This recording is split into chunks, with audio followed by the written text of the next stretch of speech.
नमस्कार दोस्तों, विकास GS classes में आप सभी का स्वागत है।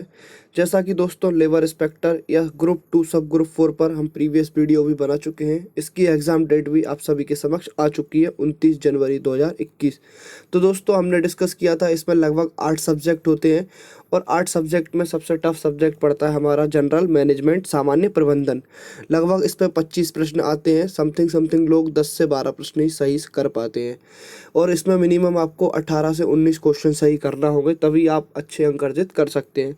तो दोस्तों इसमें सबसे बड़ी समस्या आती है, स्टूडेंट के पास ना ही कोई स्टडी मटेरियल होता, ना ही कोई सिलेबस होता कि सामान्य प्रबंधन को किस तरीके से पढ़ना है। लास्ट ईयर जैसा कि एग्ज़ाम हुआ था 2017 में लेबर इंस्पेक्टर का, तो दोस्तों सामान्य प्रबंधन में इसमें BCom, accountant, management organisation, BBA, philosophy, MBA जैसे सब्जेक्टों से क्वेश्चन पूछे गए थे कि इसमें प्रश्नों का कोई सिर पैर नहीं होता, कोई सिलेबस नहीं होता, कहाँ से क्या पूछ लिया जाएगा। तो इसलिए दोस्तों अभी इस सब्जेक्ट को पढ़ने के लिए हमारे लिए सबसे अच्छी एक प्रक्रिया सामने आई है दोस्तों, कि लगभग 2017 में सामान्य प्रबंधन से जुड़े हुए जो लास्ट ईयर सेट तैयार हुए थे वो 24 सेट थे और दोस्तों प्रति सेट में 25 प्रश्न सामान्य प्रबंधन के आते हैं। यदि हम 24 इंटू 25 करते हैं तो लगभग हमारे पास 600 क्वेश्चन की एक अच्छी श्रृंखला तैयार हो जाएगी। यदि हम इन 600 प्रश्नों को विथ ऑप्शंस के साथ अच्छे से रट लेते हैं और कंप्लीट कर लेते हैं तो आपको मैनेजमेंट से संबंधित मतलब आपके फैक्चुअल अच्छे क्वेश्चन तैयार हो जाएंगे।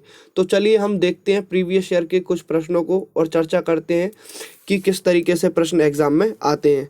तो दोस्तों आप चैनल के साथ जुड़े रहिए, लाइक शेयर सब्सक्राइब करते रहिए। सामान्य प्रबंधन से जुड़े हुए सभी फैक्ट आपके समक्ष लाए जाएंगे और अभी तक जितने भी 600 क्वेश्चन हुए हैं वो सभी एक सीरीज़ में आपके साथ डिस्कस किए जाएंगे।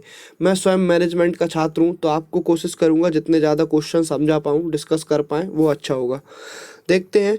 फर्स्ट क्वेश्चन है दोस्तों, आप देख सकते हैं जनरल मैनेजमेंट का, व्हाट इज TQM। तो दोस्तों ये तो फैक्चुअल क्वेश्चन है, इसे आपको रटना ही होगा और बिल्कुल रट लीजिए ऐसे फैक्चुअल क्वेश्चन और इन्हें एक आप पेज पर कॉपी में लिखते भी चलिए।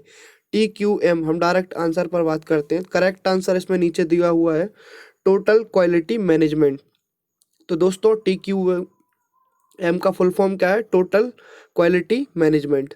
आगे सेकंड क्वेश्चन देखते हैं। Balance sheet is a statement of. तो तुलन पत्र इसका विवरण है। तो दोस्तों आप कोशिश कीजिएगा मैक्सिमम शब्दों को इंग्लिश में ही पढ़ें। देखिए आप हिंदी और इंग्लिश में कितना डिफरेंस है। तुलन पत्र वहीं इंग्लिश में पढ़ते हैं तो बैलेंस शीट काफ़ी इजी पड़ता है, तो इसलिए आप इंग्लिश में भी क्वेश्चन को देखते चलें। तो दोस्तों इसका सही आंसर क्या है देखते हैं। बोथ A एंड B, सिर्फ परिसंपत्तियां एवं देनदारियों का, सिर्फ पूंजी के स्रोत एवं पूंजी का विनियोग। तो आप इंग्लिश में भी देख सकते हैं। नेक्स्ट थर्ड क्वेश्चन है हमारा, निम्नलिखित में से कौन सा विकल्प श्रम विभाजन से संबंधित है और कर्मचारियों के कौशल और कार्यकुशलता को बढ़ाता है। तो दोस्तों कर्मचारियों की कौशल और कार्यकुशलता को क्या बढ़ाएगा? Work specialisation. बिल्कुल सिंपल सी बात है। आप क्वेश्चन को, प्रति क्वेश्चन को, अभी आपकी स्टार्टिंग है, 1 से 2 बार लगातार आप प्रश्न को पढ़िए। हिंदी इंग्लिश दोनों लैंग्वेज में पढ़ने की कोशिश कीजिए। अभी आप घर पर हैं, टाइम है, पढ़ सकते हैं। ठीक है दोस्तों, तो इसका आंसर आपको ऑटोमेटिक ही निकल के आ गया, कार्य विशेषज्ञता। नेक्स्ट है, एक अच्छी विपणन योजना दूरदर्शिता और रिक्त स्थान प्रदान करती है। तो दोस्तों इसका आंसर क्या है? डायरेक्शन। ठीक है, तो आंसर है इसका दिशा। तो कुछ सिंपल से क्वेश्चन होते हैं जिन्हें आप डायरेक्ट भी बना सकते हैं अगर आप थोड़ा बहुत भी ज्ञान रखते हैं तो। आगे बढ़ते हैं। इनमें से कौन सा अनुकार तकनीक का प्रकार वास्तविक कार्य स्थितियों को प्रेरित करता है और प्रशिक्षुओं द्वारा उपयुक्त उपकरण कार्य में उपयोग लाए जाने वाले उपकरणों के समान है? तो दोस्तों डायरेक्ट हम इसका आंसर देखते हैं। इसका आंसर क्या है? C, वेस्टिब्यूल प्रशिक्षण। तो इस तरीके से आप प्रश्नों को डायरेक्ट एक थ्योरी के फॉर्म में कॉपी में लिख लीजिए और उन्हें कंटिन्यू एक सेंटेंस बना लीजिए जिससे आपको ऐसा लगे कि आपने किसी बुक से पढ़ा हुआ है। आगे देखते हैं। तो दोस्तों इस प्रकार से हमारे पास टोटल 25-25 के 24 सेट होंगे जिससे मिलाकर हमारे टोटल 600 क्वेश्चन कंप्लीट हो जाएंगे। तो ये हमारे लिए एक बहुत अच्छी बुक सीरीज टाइप में तैयार हो जाएगी। बाकी इसका अलग से कोई कंटेंट हमारे पास अभी अवेलेबल नहीं है, ना ही मार्केट में अवेलेबल है। मार्केट में और कोचिंग संस्थान भी सभी इन्हीं का हेर फेर करते हुए आपके सामने प्रस्तुतिकरण करते हैं। आगे देखते हैं। अगर उत्पाद का लाभ मार्जिन कम हो जाता है तब बिक्री राजस्व बढ़ जाती है, तो ऐसे में उत्पाद की मांग खाली स्थान कहा जाता है। यदि दोस्तों आपने ल्यूसेंट पढ़ी है और थोड़ा बहुत भी इकोनॉमिक्स उसमें आपको समझ आया है तो आप इसका क्वेश्चन आराम से लगा देंगे। इसका आंसर होगा ए, मूल्य प्रत्यास्था। ठीक है दोस्तों, आगे बढ़ते हैं। इंग्लिश वाले इंग्लिश में भी साथ साथ पढ़ते चलिएगा।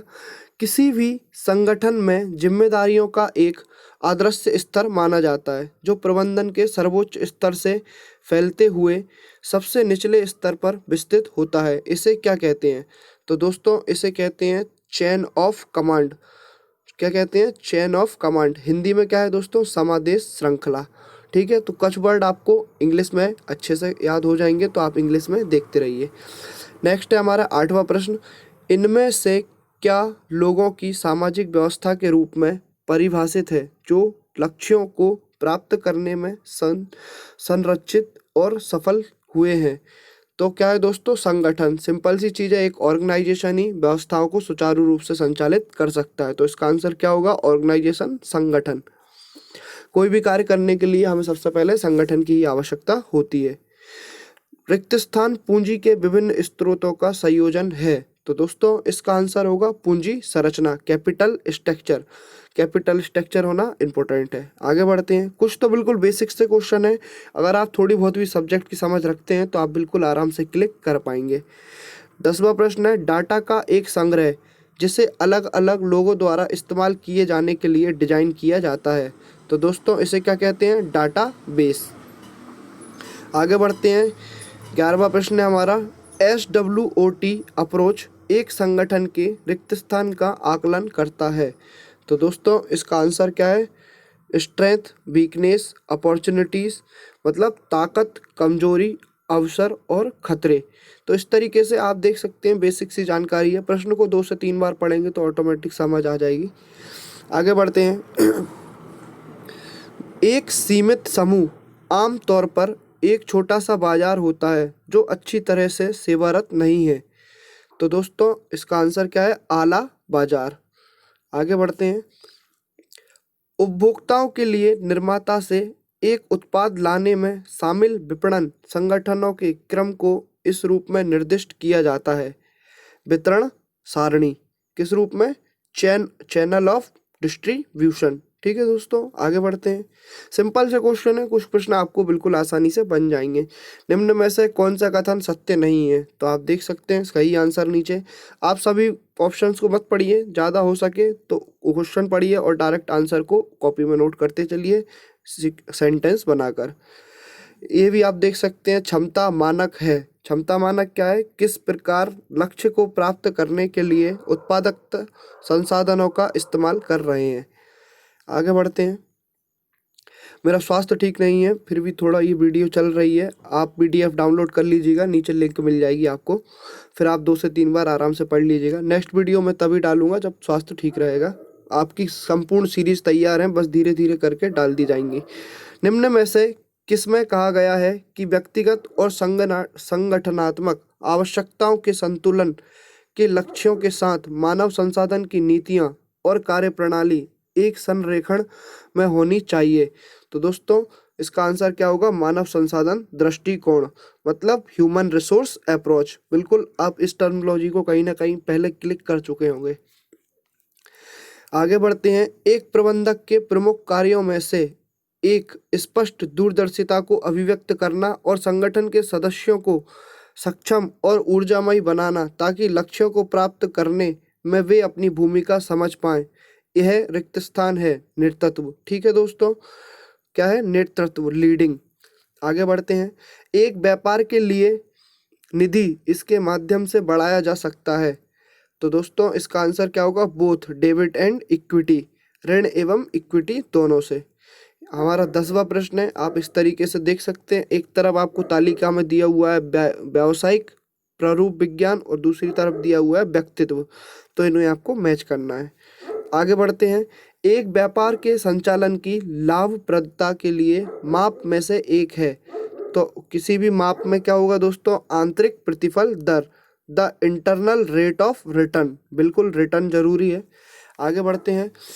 इन प्रोत्साहन की विधियों में से किसमें कर्मचारियों को कंपनी के लाभ का एक हिस्सा प्राप्त होता है जिसकी सामान्य रूप में स्थानीय लाभ के 1% के रूप में गणना होती है? तो इसका आंसर क्या होगा दोस्तों? प्रॉफिट शेयरिंग, लाभ सह भजन। ठीक है दोस्तों, तो प्रॉफिट शेयरिंग। नेक्स्ट है हमारा, बही खाते में जनरल से खाते में डेबिट और क्रेडिट मदों को स्थानांतरित करने की प्रक्रिया कहलाती है। ये तो दोस्तों अगर आप नॉर्मल भी कुछ ना कुछ ऑनलाइन चलाते हैं तो आप समझ पाएंगे। पोस्टिंग, प्रविष्टि। ठीक है दोस्तों, डेबिट और क्रेडिट। आगे बढ़ते हैं, प्रश्न नंबर 23।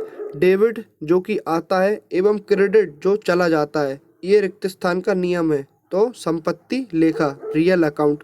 ठीक है दोस्तों, डेबिट क्रेडिट आप समझते हैं, इस क्वेश्चन को आप बना पाएंगे।